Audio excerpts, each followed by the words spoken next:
We are on the air. All right. It's good to be back.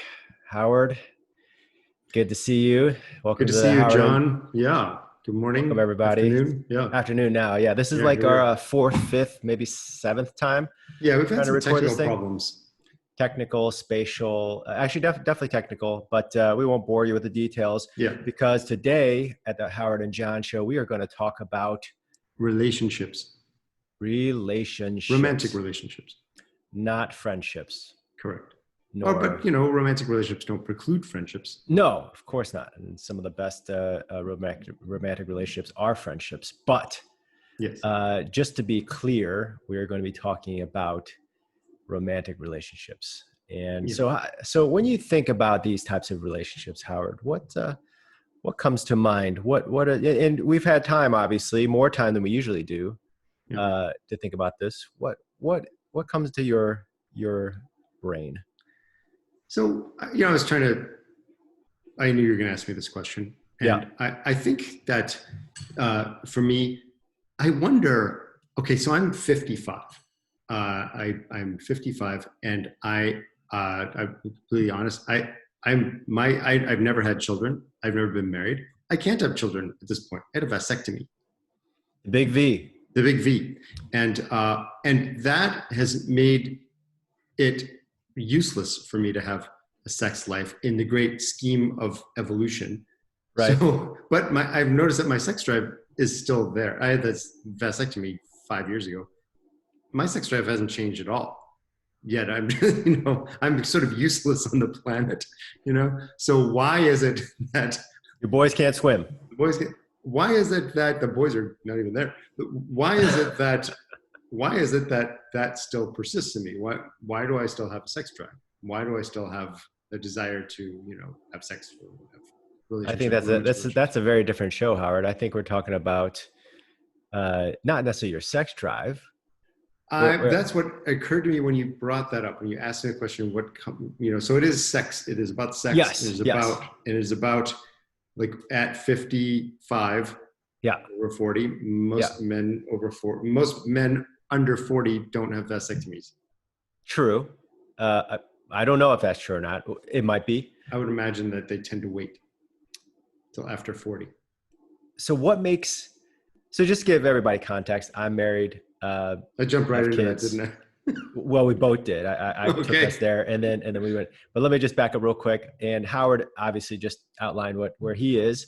Yeah. And so when you think about that, why is it that you think immediately about sex?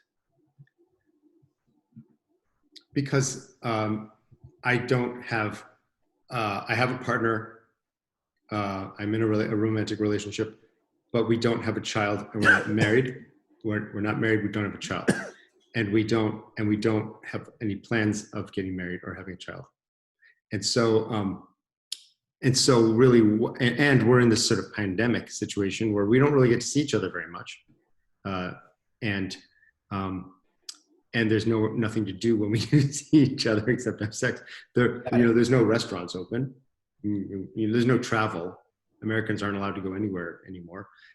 So we usually travel a lot. We usually have, some great trips, particularly in the summer. No more of that. So really, we have our intimacy, we have our connection in that way. So that's where you primarily connect. And we're time pressed because she has a teenage daughter that who lives with her, and full time.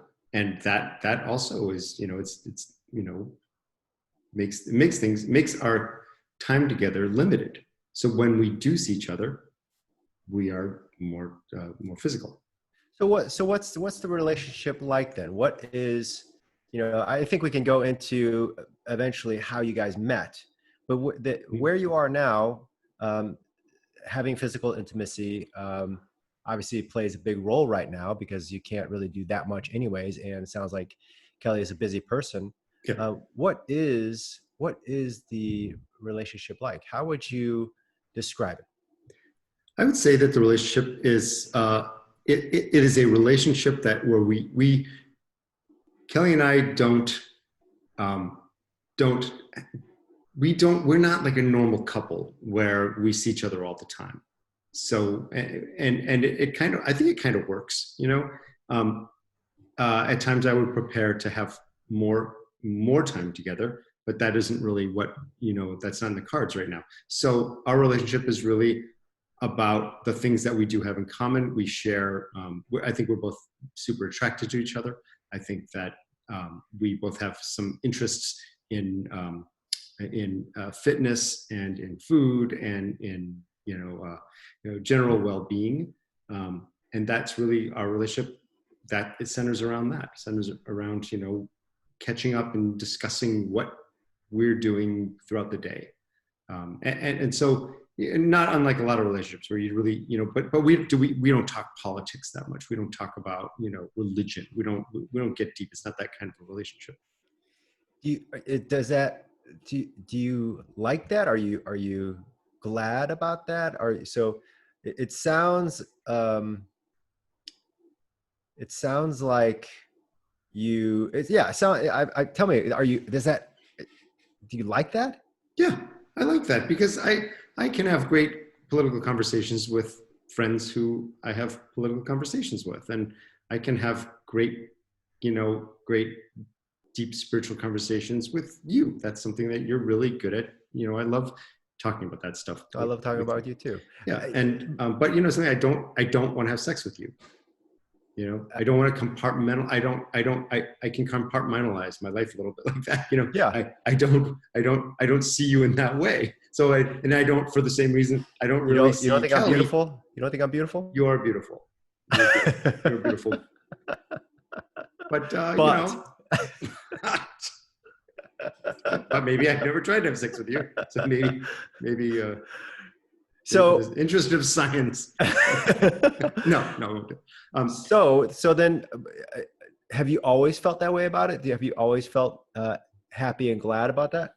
I've always known that no relationship can bring everything to your life. That you will never find one person who you're attracted to physically and completely connected with in a political, in a sort of intellectual journey. All those things. It's the world. You can't put that much pressure on one person. Sure. Yeah. And I have, one thing I know is that she's a very good person, and I respect her. She's a hard worker. She takes great care of herself. She cares deeply about her children and her friends. And that to me is those are very attractive qualities with this person. But I don't need to okay, that's not enough. I need to have her, connect with me, and have the deepest conversations about politics. And I need to be able to talk about, deep conversations about entrepreneurship. No, she can talk on any number of subjects, but it's not really the part of that relationship. That's okay. That's not a slight. That's just the way it is. Just what it is. Yeah. I'm sure that she has conversations with her friends about things that we would never have conversations about. So this understanding, has it always been the case? And I think maybe you can go into some of the history of your relationships, past relationships, and your past mindset. But being a midlife, I would imagine you have a different insight into relationships than you did in your younger self. So what was that? What did that look like? Did it change? What were you like before? And what have you learned? Well, I think my approach to relationships has changed quite a bit from my younger life. When I was younger, I really did fall into these sort of grooves where I was on a trajectory to get married, to have this, this sort of kind of heteronormative, life where, you meet someone, you fall in love, you get married, you have children, though I never really wanted to have children. I like children, but I never wanted those of my own. And then after the window kind of closed, I think all these people, all my friends were getting married, and I wasn't. And I was having relationships, but all of a sudden it just flipped. Sometime in my late 30s, everyone was divorced that I was dating. It's like everyone went from, they all had gotten married, and now I'm dating people who are divorced. And I've always wanted to date people who are my age, or within a year or two of my Right. type. Right. I think that's important I really think it's important to be able to talk about like the same cartoons we watched when we were kids, or the same cultural experiences. To me, it's just, I want someone who gets me. I don't want to have to explain things like an old man. It's like, I never had any interest in dating like much younger women. Like many men, are fine with that. And that's not something that's to me, 6 years is younger is too young. I really want to stay. So then, And I think that's always been the case with me. So I think that, my experiences, I've been able to shed those heteronormative expectations of a relationship, and I've been able to chart my own path. And that's where I feel like that's where I am now. so you never wanted to get perfect, married. But you never wanted to get married. How come? And well, it sounds like you did want to get. I've been engaged. Well, doing it. You must have. That's not what I wanted. I you didn't want to get married. I didn't want to get married. I just kind of was going through the motions. Yeah, I see. That I was a kid. I was like in my late 20s, and I got engaged, and that was, because I remember it very clearly. It was a business partner that I started my business with, and like I just felt like that's what we should do. And we never, once we got engaged, we never talked about getting married again. We never again, that just sort of fizzled away. Really? And she ended up getting engaged to someone else and getting married. And it's been a great life. She's a great life, great family. She got everything that she wanted.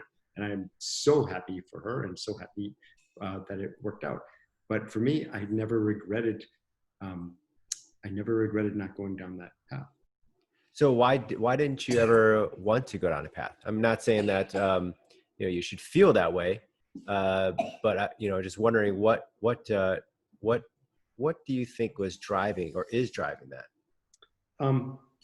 It's just been a very clear, it's been very clear to me. Once I got over the initial idea that, there's something wrong with me, I need to want to get married. That went away in probably by mid 30s, early 30s. I stopped talking in terms of my,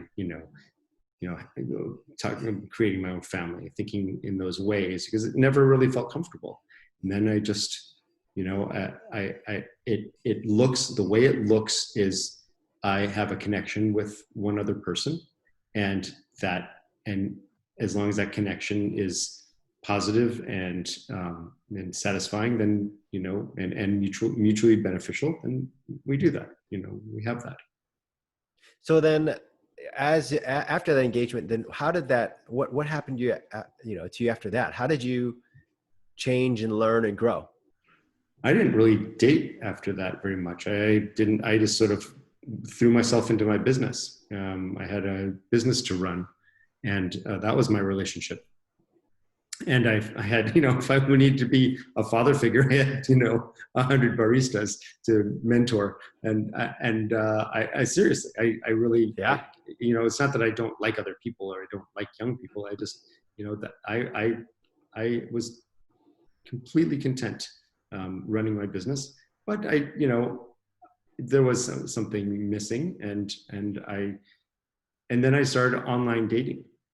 Tell me about that. That must have been a journey. It was great. It was really fantastic. But I think it's perfect for people who really are 40 or over. I think it's perfect.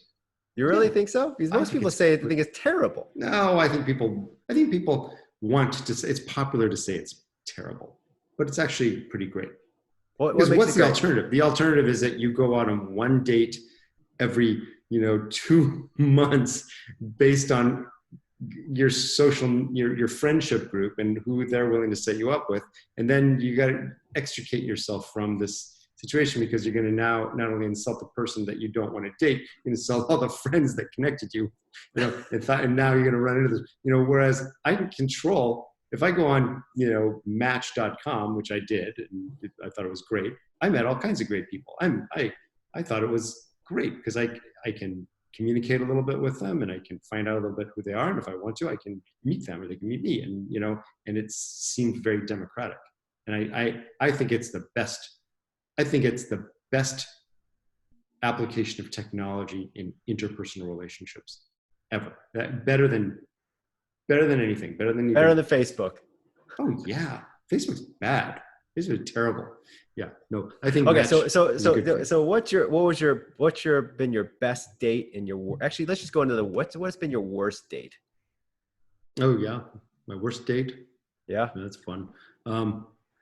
Well, worst, so look at, you're gonna have bad dates. You're gonna mostly bad dates. I would say mostly. only 10% of the people that you meet are dateable.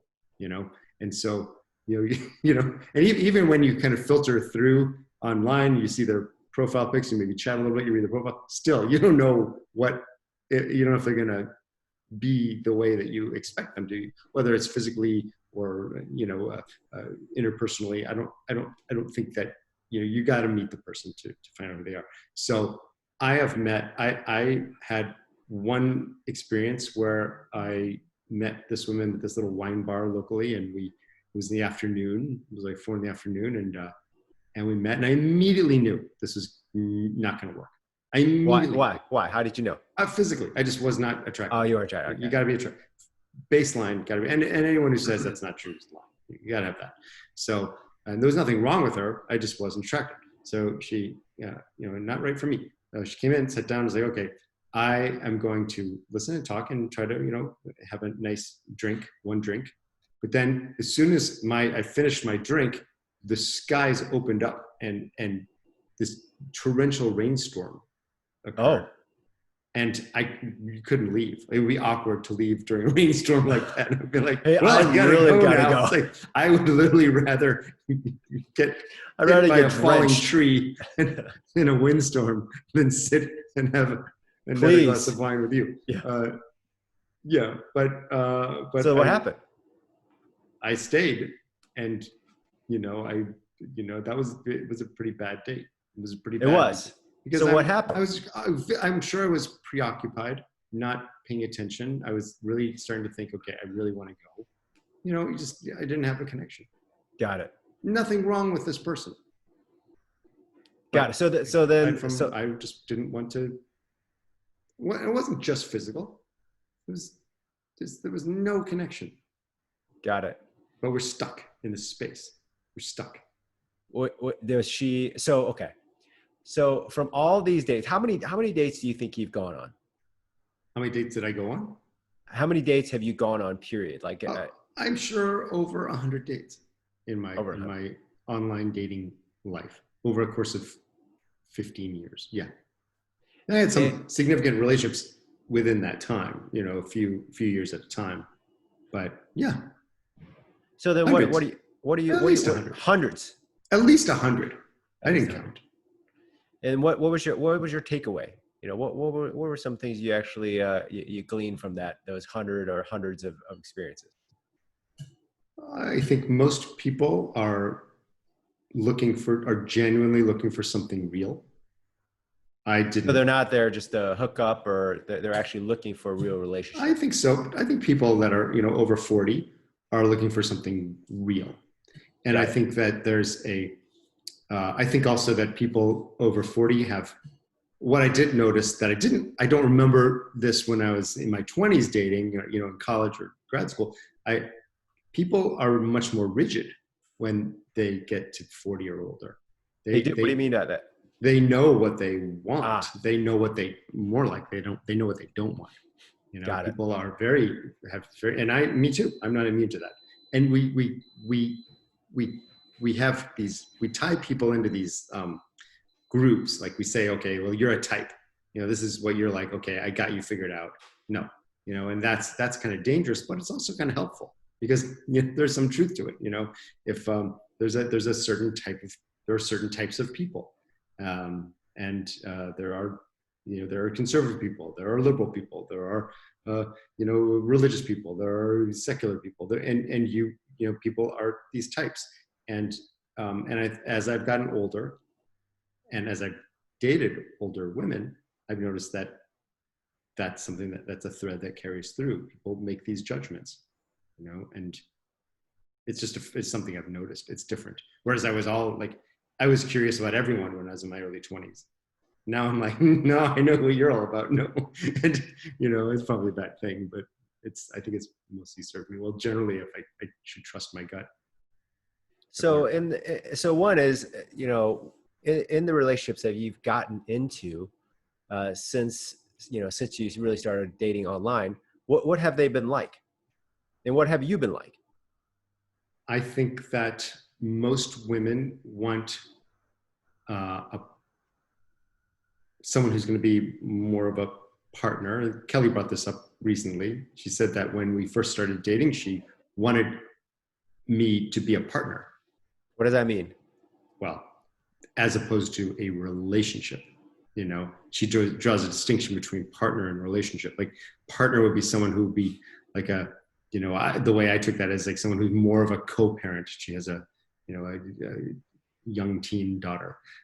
Someone who's more of a domestic partner, in a sense than just a relationship. Someone and I think that may have been disappointing to her.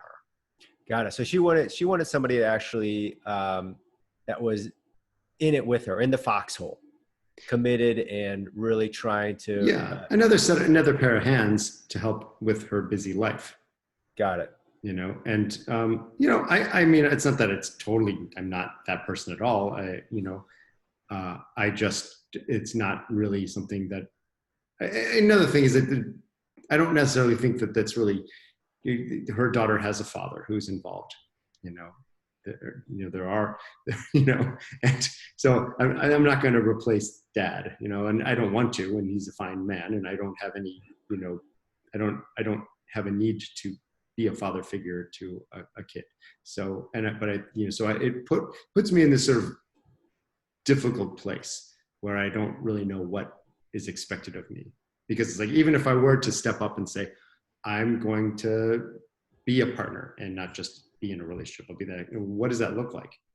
Well, I mean, I guess I hang shelves and I, go take care of, do the sort of heteronormative things that men do in relationships. I don't know. These things aren't really needed of me with Kelly. I'm not needed for that. So then how would you define romantic relationships then? Well, romantic relationship is a relationship where you have all you could have all the trappings of a non-romantic relationship plus sex. Got it. Plus a physical attraction that you act upon, and that's what that is. And that's what we have. I think that's what Kelly and I have. We have a caring relationship that's physical too. Got it. Yeah. Got it. Okay. Yeah. So how about you? I want to ask you a few questions. Yeah. One more thing. So you said that that people are looking for something real. How would you define that? Or how do you think other people would define that? Those people who wanted something real. Well, I don't think that people really know. I think people think they want something real, and they put a lot of expectation on that. I think it's a mistake that a lot of people make. A lot of people go into dating, particularly after you're not going to have any more kids, whatever you're, maybe you can have kids in your 40s, obviously, but late 40s, 50s, you can't put that much on somebody to say, I want the whole, I want the, you don't get, it's like, almost like you can't get a do-over. You're 40 something, you're 50 years old. You're not going to, you don't get me.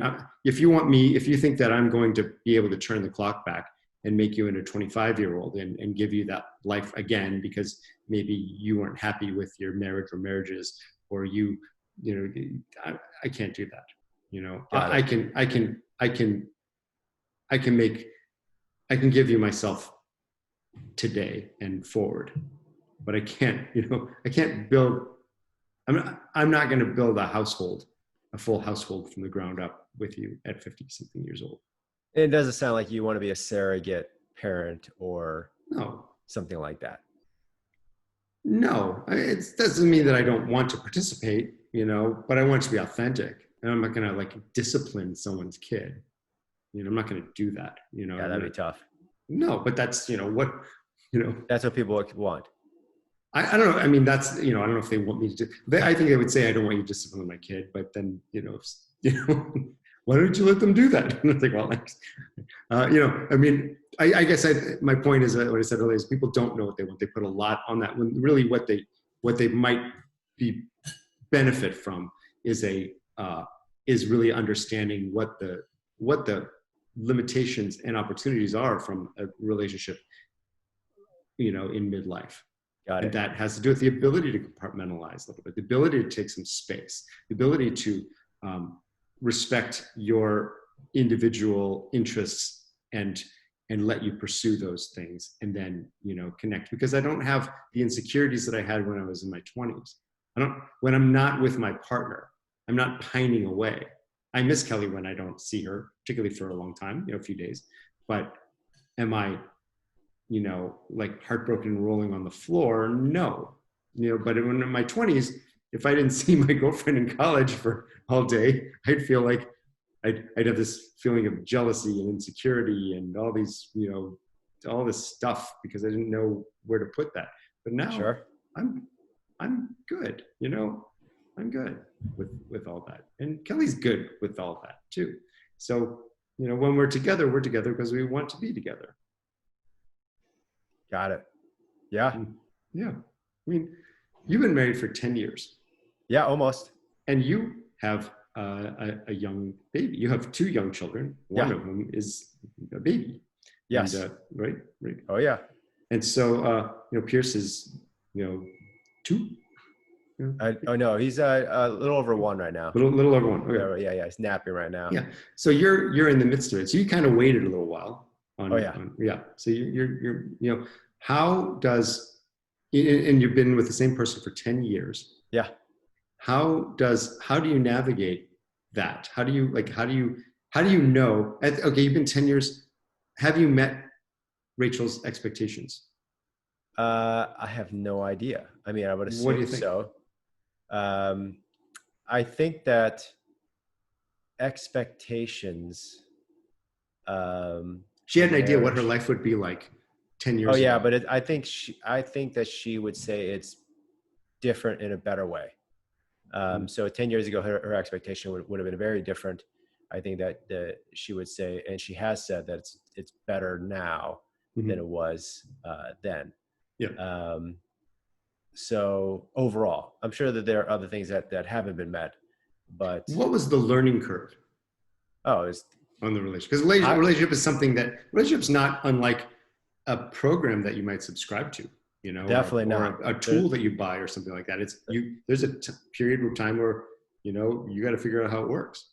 Yeah, there's definitely a really poor documentation when it comes to marriage policies. Right. There's no owner's manual. Yeah. No. There's no owner's manual at all. Right. And YouTube videos suck on how-to videos on marriage. I've never watched them, but I imagine that they're really bad. Yeah. And so when we started, we definitely got marriage counseling even before we got married. We needed it. So you said, what was the growth curve like? It was a hockey stick. We had to survive. Wow. Or not. And so, I mean, we were fighting a lot. There were a lot of complications because of just, putting 2 people together with 2 different expectations, hopes, personalities, backgrounds. What were her expectations? I think her expectations were for someone to play completely into her family's system. And honestly, that was her family's expectation too. So they would get a new member of their family. Yes, I would be a part of their family. But my expectation was not that. So what was your expectation? To form a new family. And I think reasonably so, since that is traditionally the case. I don't think many sons-in-law would expect to be subsumed into somebody else's family. Although that, some families, happens. Some families do that. I was just not that person. And the daughter-in-law can get subsumed into the and that's definitely the case. But that did not happen either, because I didn't think that was a good idea, because I wanted to. So you were resisting being pulled into that family. You were saying. No, I wasn't resisting. I was just very much. I wasn't resisting. I was very much about how can we form a healthy, independent family, not completely independent, but not controlled either. And I think that, well, there was basically, to be very upfront, there was a lot of friction between me and her family. And so we went through counseling about that. Eventually there were some breakthroughs on my wife's side and her, and then we were able to kind of break away from her family. Right. And then we eventually got married, and we've continued to have conflict. But the more and more as Rachel and I grew, we were able to actually unify between each other. And it's been. And so, okay, so hold it. So fast forwarding to today, yeah, you've kind of come up on that hockey stick. You're at a higher level on that hockey stick. Yeah. Things have improved. And what is honestly, what's the best part of your relationship? What is the part that works the best? Best part's our friendship. I think that the most successful marriages often have a deep friendship. Does it always work? No, because even today we're fighting, and so it's not literally always, today you're fighting. Yeah, literally today. Oh, I'm sorry. That's all right. It doesn't happen that often, but I think that things happen. I think that being able to laugh together, share our lives together, commune together, be a comrade in arms together when we're trying to figure out life or a pandemic. Right. That sense of sharing and putting each other's priorities there before our own is critical. And the best part, honestly, is just laughing together about each other's stupidities and our flaws, and being able to poke fun of it at each other. I enjoy those moments the best. Right, just those moments where you're just sort of, this mutual understanding of a flaw or some idiosyncrasy that you have. Quirk, totally. Allowing yourself to be vulnerable and to be, make fun at. It's great. Yeah. Great. And I would say the same thing too. And certainly plenty of material for me, No. Yeah, believe it or not. There is nothing strange about you, Howard. Oh yeah. Thank you. You're welcome. Yeah. Well, so when my experience has been very different from yours. Most of my dating life has been dating women who are divorced with children. That's got to be really complicated. It's very complicated. So tell me, let's talk about that. Let's break that down. What is, because I would imagine a lot of people in their 40s and 50s and 60s are doing that.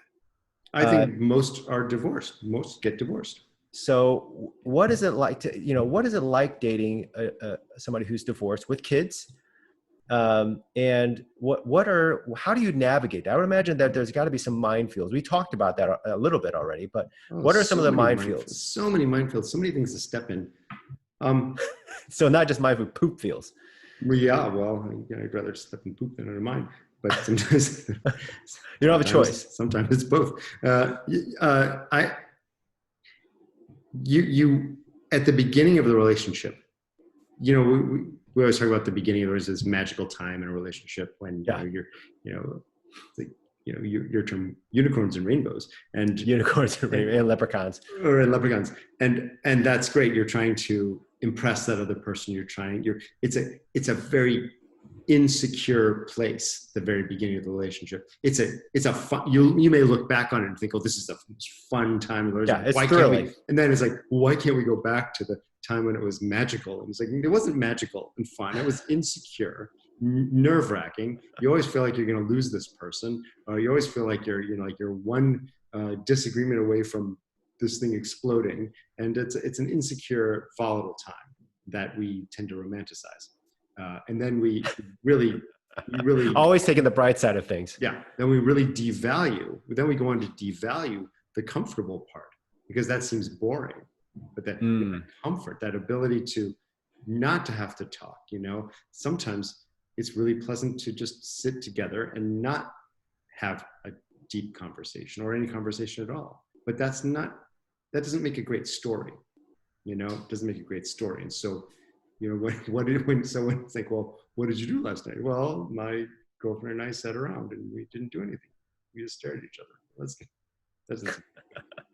So then the kids add another piece of that, because that's someone else for me to have to worry about messing up the relationship at the very beginning. Like, am I going to get vetoed? You know, because children have veto power in the relationship. Oh yeah, sure. If you don't make a good impression on the kid, this is going to be this constant, you know, undermining of you while you're, and I've certainly Man, Howard, I don't like him. I don't like him. You know, man. Exactly. And eventually it's like, mom's like, okay, I'm sick of hearing this. I'm just gonna cut this joker loose. And you know, so I've got to like please everybody when it's just me. You got a committee. You got I don't a committee. even have a dog now. And so you know, there's no, you know, there's, you know, it's like if I like you, that's it. Done. You know, pretty much. And but I've got to jump through a whole bunch of hoops. That's been my experience. And yeah, that's gotta be an interesting experience, navigating all those personalities and trying expectation too, you know, that, you know, before you meet, because you're not going to meet the kid immediately. You know, it takes a while. It takes you know, maybe it took 6 months, you know, but seriously. Wait, it took 6 months to what? To meet Kelly's daughter. Oh, just to meet them. Yeah. Just to meet her. Yeah. I mean, they're very careful, you know, that was probably smart. Yeah, that makes sense. You know? Yeah, it makes sense. Yeah, protect them. But the downside of that kind of approach is that you build up expectations, and it's you know, you're never going to have, it's never going to be as, well, it can go a number of ways. It's probably not going to go the one good way, which is this great, you know, great connection. So, you know, so you're not just dating the mom, you're dating the kids. The kids. So yeah. what was that meeting like? That you know, it was 6 month meeting. It was at an ice cream shop.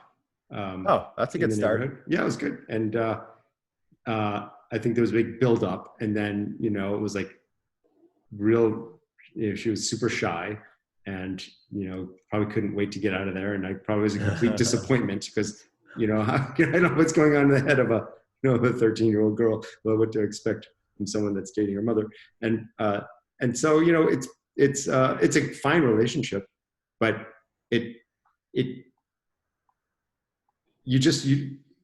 you know, my perspective, having been around a little bit, I just didn't want to mess it up. I just didn't want to like, you know, make her hate me immediately, you know. Sure. That's the thing. And because these kids do have like a veto power. Yeah. I think that I would imagine that playing or navigating those expectations of roles, like, you know, maybe Kelly had an expectation of you to be a father-like figure for her kids. Her kids probably maybe had some expectation. I have no idea. I won't even venture into thinking about what their expectations were. Who knows? Yeah. So yeah, but it's a half-baked. I don't mean this pejoratively. I mean, it's just being a father figure, being these roles that are ascribed to me in anticipation of my actual role. Like, there's very little scrutiny given to these. It was just like this idea. I have this idea, and it most certainly could not be met and wasn't met, you know, because I'm not going to be a disciplinarian. I'm not the father. All I am is an object of competition, for attention. You know, I'm just taking attention away from mom. That's so it. Did you and Kelly talk about any of this stuff before you guys actually, or is just kind of this going on internally in your own mind, or what? Yeah, I don't think we talked about it much. We talked about, you know, we talked about the expectation of her daughter, what her daughter's expectations might be. And I kind of had some rough ideas of the things that she's interested in, but I've been around enough to know that, you know, this is going to be completely driven by, you know, a 13-year-old kid. I have very little control over this, and I've invested a lot in this relationship, and I've really become close with Kelly. and now her daughter could really veto me, and I could literally be gone. And I mean that's the way I was thinking. It turned out okay. If that happened, how would that have affected you? I'd probably be I'd be sad, and I'd be a little resentful, and I might try to have a relationship without without her daughter Got it on the side or something like that. Try to just kind of, but that but I kind of think that's the way it is anyway. It ends up being that way anyway, because again, you're the daughter, and you are competing for the mother's attention, and that's just the way, that's the dynamic. I don't care. I don't even know how that comes off when I say that, but that's just the way it is. Particularly with daughters, there's just competition. They get jealous of their mother's attention. Have you ever had your heart broken? Oh yeah. What did that look like? How did that happen? Well, it's a terrible feeling. I think we've all had our hearts broken. And what's bad is having your heart broken when you're like, in your late 40s. That's that's bad luck. That's a bad luck, my friend. And I've been there. It is not good. That's why I brought up it's like, I brought up my vasectomy because it's like my favorite subject. But, I had a vasectomy, and I was like 49 years old, and we broke up literally as I was recovering from my vasectomy. What? It was vasectomy to make our lives better and easier, spontaneous, and and the relationship didn't even make it as long as the recovery. Oh man! So as you had a bag of ice on your groin, she dumped you. Well, yeah, we had some issues. It wasn't just we had some issues that we were driving us apart. But yes, the overall idea is that we split. Bro. Yeah. So So how did you recover from that? What did you do? I just used ice and ibuprofen. That's all you need. The swelling goes away. And, the inflammation. Yeah. Oh, are you talking about the relationship? How do I recover from that? For me, it takes. I don't know if I ever recover. I don't know if we ever really recover from heartbreak. We ever really recover from that? I don't know. I was just thinking about that. I think I pine for people who I dated 20 years ago. I still have, not actively, and I'm going to reach out or do, but these things affect us. We have to be very careful when we select a partner, even as we get older. We get, I don't want to go through that. Yeah. I don't want to, lie on the floor of my kitchen and sobbing. I don't want to have that. Definitely not a good look. It's a bad look. Worst feels terrible. So does that make you protect yourself more, or become less open when you at this time? Like what does that look like practically? Well, what should it look like? I don't think I can't predict when that is going to, in some relationships I've been in and we've split and I haven't had those feelings. I don't know what makes me heartbroken, and I don't know what my reaction is going to be. I've had some significant relationships where they've ended and I've been waiting for that, that kick in the gut, and it hasn't happened. And there've been some where I was convinced I would never feel anything, and I felt it for years. So I don't know. I don't know what drives that. Interesting. Yeah. It's almost like maybe there's some, I don't know what it is. Maybe some feel like, maybe it's more like if I feel like I'm being rejected, then that's something that, I have a harder time dealing with. I don't know. I don't know what that is. I don't know how to predict it. It sticks around for a while. You've had your heart broken? Oh yeah, for sure. Many of them, not many, but I would say less than a handful. But Yeah, it's But you were horrendous. younger. You were younger. I mean, you haven't had your heart broken in you obviously in 10 years because you've been Yeah, well, I mean, it's a different heartache when you're married. I think really. that, oh yeah, I think that first few years of our marriage was a continual heartbreak for both of us, What do you mean? because because of the, I think the level of intimacy and the commitment that you've made to each other, that you're forced, that you have self-enforced yourself into a relationship, Mhm. where you are sharing everything, that you are putting everything out there. It's like almost like you're opening up your heart to someone Yeah. every day, all day. And So what's so heartbreaking about that? because you're exposed, uh, you know, you But have they betrayed you? Is there some, I it's mean, I would think different. that would be a cathartic and satisfying experience to It's different. bare my It's that soul. it is once you get to the point where there's growth, it's very satisfying. It's healing even. Hmm. Um, but when you're getting there, of knowing how to treat each other, knowing how to knowing each other's priorities, knowing each other's wounds, Hmm. um, kind of like tender points.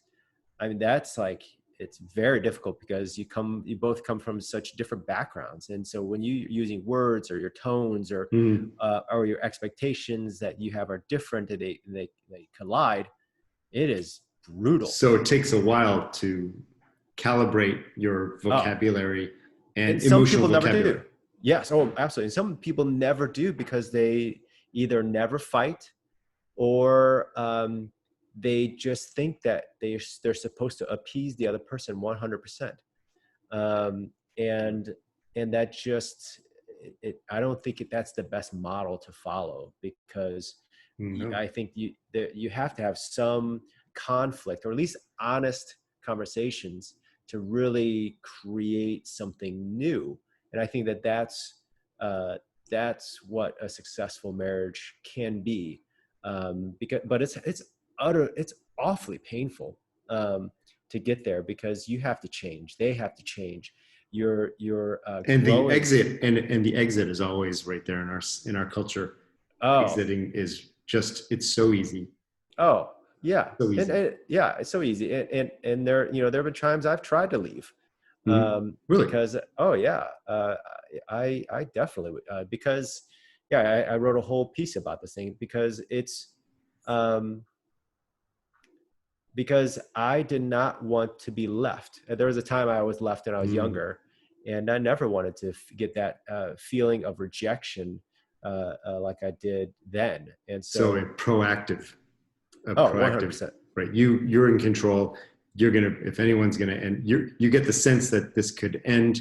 So you're gonna make the decision to protect Yeah, yourself. yeah, exactly. I protect myself. It's completely Right. selfish, and I would even say, really silly. But I mean, I Absolutely. did. But it's human. It's very human. I mean, Is that it human? I these don't know if parts it's that we human. have are, this is, these parts are trying to protect us. I'm not going to get into all the psychological stuff, but the It's our lizard brain, Howard. It's our it's our lizard brain. lizard brain, our Our crocodile little brain. tiny lizard brain back there. But something, that lizard brain is very intelligent and has Is it millions of intelligent? years. Yeah, I think so. I mean, it doesn't mean that it should be driving the car, but it just means that it's got some wisdom, and it's got your I don't best, and it's know. got your best interest, I But don't that think said, so. it's good not to bolt.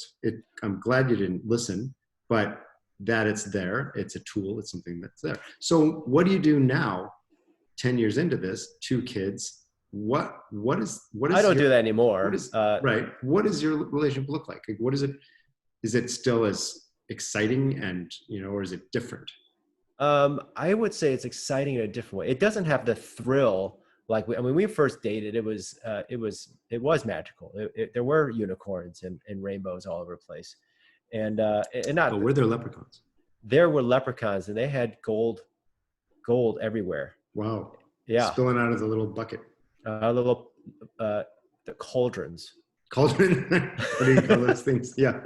Okay. Oh, we get the whole Pots. picture.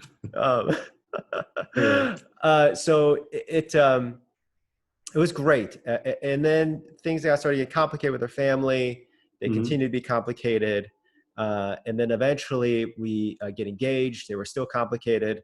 And then we So get you weren't married. even married at this point. Okay, No. so, right. Okay. Oh, no. Yeah. Like literally 2 weeks Right. in after her dad was like, I don't want you to date my daughter. Wow. Yeah. And, you know, anyway, it's really complicated. There were some aspects that it was a fair assessment. But anyway, Yeah. so going after that, it's getting into our marriage, having hockey stick growth, going through a lot of pain. Eventually, I started trusting her, and because she never tried to leave. Trusting that she wouldn't leave you. Trusting that she wouldn't leave me, and she would You had not. an abandonment fear. Oh yeah, 100%. And that was enough to make you keep at a distance. It was you couldn't bridge that gap because of that fear. Yeah. And eventually, because of the pain and because I saw her actions, I was able to heal, and we were able to become closer and even more intimate, even more trusting and vulnerable with each other. Right. And so then after that, now, it's been kind of it's, I think what most people would look into if they actually had a fishbowl view of our lives, it would be like, wow, you guys are the most boring people ever. Because we do the same thing every day. Our kids are running around, I think a lot of people like that. And yeah, I don't know, actually, to tell you the truth. Those lives are really exciting. Some people are more exciting. I look at, I think we got to be really careful about what we see out there. And we are particularly boring. I mean, we don't. You know this. If I were to judge your lives based on what I see, I'd see that you're a loving family surrounded by delicious cookies. That's right. There is a plus to that when you have I guess clean online cookie bakery. Company. Yes, thank you. Link below. So anyway, things have changed. I'm sorry. So things have changed. Things dropped off a little bit, got challenging. Then things got better as you learned to trust. Yes. Okay, but your relationship is more than friendship. You're in a marriage now. You have children. Is it as sexy and hot and great as definitely you not hoped? Definitely not. Oh no, definitely. I mean, definitely not. I would not consider our relationship sexy and hot. That definitely would not be the two. And I would say terms. Most people in 10 years into a relationship probably would agree. Yeah, I would say that it's definitely there, the activity. But as far as really having it being something that you would see on a movie set, no. Right. No, it's very, very different. But, yeah, we all know that's not, that's not what I'm saying. I'm just saying that, do you feel that, it's still wonderful. Still wonderful. It's that you better. Look forward to. It's better. It's better. I would say, yeah, it's better. It's because of our relationship, because of our friendship, because of our trust. It is, I feel like it's richer, even though it's probably more boring. But oddly and paradoxically, it somehow is richer because of, I've never been so vulnerable with any other human being in my entire life. And so being able to have that, and then you share that physically, there's something there about that. So not to drag on and keep on talking about my sex life and our favorite positions and all that stuff. What if you would leave a parting thought about relationships in your midlife? What would that thought be for the audience and for anybody listening? All right. I'm going to tell you exactly what works for me and what I think really works. Yeah. And I think a couple of things. Taking care of yourself is important. What does that mean? Physically taking care of yourself. Got it. Remaining, yes, staying attractive, doing your best to stay attractive to your partner and for your partner to stay attractive to you. That's super important to maintaining a healthy relationship versus just having a friendship, which a friendship is fine, but it's not a romantic relationship if it isn't physical. I just don't think that's, I think that there's There Yeah, must yeah, be the components. there must be intimacy, right? Yeah, So that's important, keeping things exciting that way, and keeping your also keeping an open mind, about